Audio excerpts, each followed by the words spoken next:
Anthony Edwards suspended pa sa isang importanteng laro bukas laban sa Utah Jazz at mga natutunan sa panalo ng Warriors. Curry Game 7 ang nakikita laban sa LA Clippers. Matapos makatanggap ng technical foul laban sa Brooklyn Nets nitong araw, opisyal nang masususpinde si All-Star wing Anthony Edwards sa huling laro ng regular season ng Minnesota Timberwolves kontra sa Utah Jazz. Sa social media, ibinahagi ni Wolves writer Dane Moore ang tungkol sa insidente. Anthony Edwards picks up a tech and now he's suspended for Sunday's game against Utah, ayon kay Moore. Nasuspinde rin si Edwards sa huli nilang laban kontra Utah, natalo ang Wolves sa laban na yon. Si Anthony Edwards na kinikilala bilang isa sa pinakamahuhusay at pinakakapanapanabik na player sa NBA sa kasalukuyan ay patuloy na nagpapakita ng kanyang husay sa court sa pamamagitan ng eksplosibong opensa at natural na husay sa pagbuo ng mga plays na madalas nagiging highlight reel. Bukod sa kanyang talento sa loob ng court, kilala rin si Edwards sa kanyang karismang taglay sa labas ng laro. Isang kombinasyong bihirang matagpuan sa isang young player, kaya't hindi nakatakatakang mabilis siyang naging paborito ng maraming fans at analysts sa buong liga. Gayunpaman, sa kabila ng kanyang kahalagahan, pansamantalang mawawala si Edwards sa huling laro ng regular season dahil sa suspensyon. Sa isang laban na maaaring magtakda ng kanilang kinabukasan sa playoffs, kung makakaiwas ba sila sa play-in tournament o hindi, ang pagkawala ni Edwards ay tiyak na mararamdaman. Ngunit kung may ipinakita mang katangian ang Timberwolves ngayong season, ito ay ang kanilang resilience at kakayahang mag-adjust kahit sa harap ng adversity. Malawakang tinuturing ang Timberwolves bilang paborito na makuha ang ika-6 na seed. May ilan pa nang nagsasabing sila ang may pinakamadaling landas palabas ng play-in tournament kumpara sa ibang team.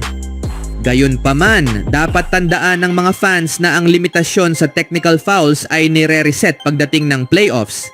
Ibig sabihin, kailangan munang makakolekta si Edwards ng 7 pang technicals bago siya maharap sa panibagong suspensyon. Tanging oras lang ang makapagsasabi kung makakaya ng Timberwolves na magtagumpay kahit wala si Anthony Edwards. Ngunit malamang na hindi ito gaanong makaapekto sa kanilang playoff kapalaran, lalo't parehong umaasa sa panalo ng Minnesota ang Timberwolves at Jazz, bagamat magkaiba ang dahilan. Sa sumunod na balita naman, hindi ito naging magandang performance sa Portland pero hindi na rin kailangan para sa Warriors upang makuha ang panalo laban sa Trail Blazers at mapanatili ang kanilang pwesto sa Western Conference standings. Ang Warriors ay kumontrol sa laro sa ikalawang quarter at hindi na sila hinabol pa ng Trail Blazers na kulang sa 6 sa kanilang 9 na pangunahing players nitong araw sa Moda Center. Sa panalong ito, napanatili ng Warriors ang kanilang hawak sa ika-6 na pwesto sa West. Mananatili silang nasa posisyong iyon o mas mataas pa kung matatalo nila ang ika-5 pwesto na Los Angeles Clippers sa huling laro ng regular season sa Lunes sa Chase Center.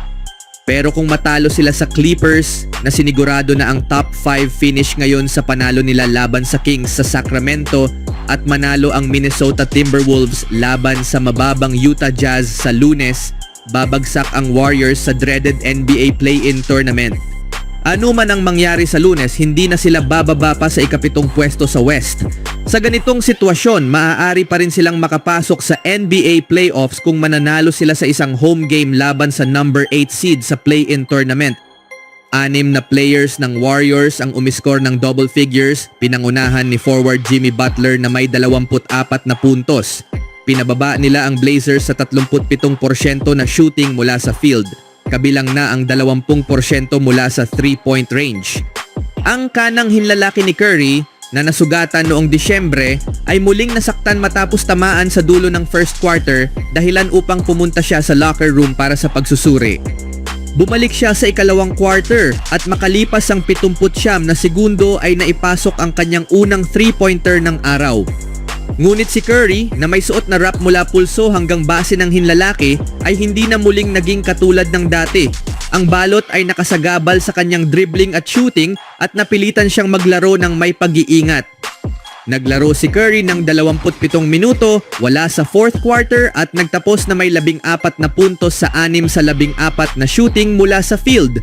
Mayroon din siyang 5 rebounds at 5 assists. Ang simpleng makita si Curry na umaalis ng laro, pumapasok sa locker room at bumabalik na may balot sa kamay ay isang nakakabahalang senyales para sa Warriors habang papalapit ang postseason. Ang kaalaman sa kondisyon ni Curry ay tila nag-udyok kay Butler na maglaro ng mas mataas ang intensity na ikinatuwa naman ng Warriors. Si Butler ang halos kumontrol sa laro sa second half, siniguradong hindi na makakabawi ang Portland para maisip man lang ni Coach Steve Kerr na ibalik si Curry sa laro. Nagtala si Butler ng game-high 24 na puntos sa 6 sa 10 shooting mula sa field, kabilang ang isang tres at perpektong 11 mula sa free throw line. May 7 assists, 5 sa ika-4 na quarter upang mapanatili ang lead at 5 rebounds. Ito ang uri ng laro mula kay Butler na kakailanganin ng Warriors sa mga susunod na laban, lalo na kung may iniindang kondisyon si Curry. Sa araw na hirap ang starter sa opensa, ang bench ng Golden State na ikalawa sa liga sa pagiging produktibo ay nag-ambag ng malaki para makuha ang 13 puntos na kalamangan pagdating ng halftime. Pinangunahan ni Hield ang bench na nagtala ng 4 na tres sa first half at nagtapos ng 12 puntos pagpasok ng locker room. Ang kanyang ikatlong 3-pointer ay ang ika-200 niya ngayong season. Kaya't umabot siya sa markang iyon sa ika-7 pagkakataon sa kanyang career. Kasama siya ngayon sa 5 iba pa, kabilang sina Klay Thompson at Curry na may hindi bababa sa 7 ganitong seasons.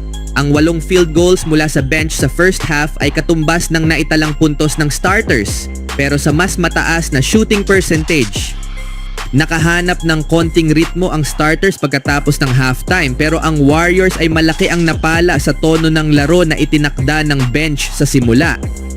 Sa kabilang banda, marami ang nakataya para sa laban ng Warriors kontra sa Los Angeles Clippers sa Lunes na siyang huling laro ng regular season.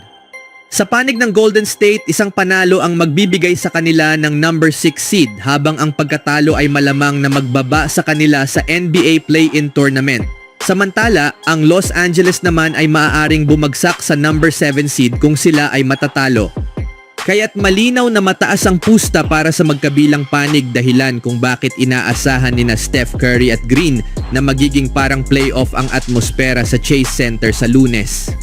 Ayokong maging masyadong dramatikon pero dapat ay parang Game 7 ang laro, ani ni Curry.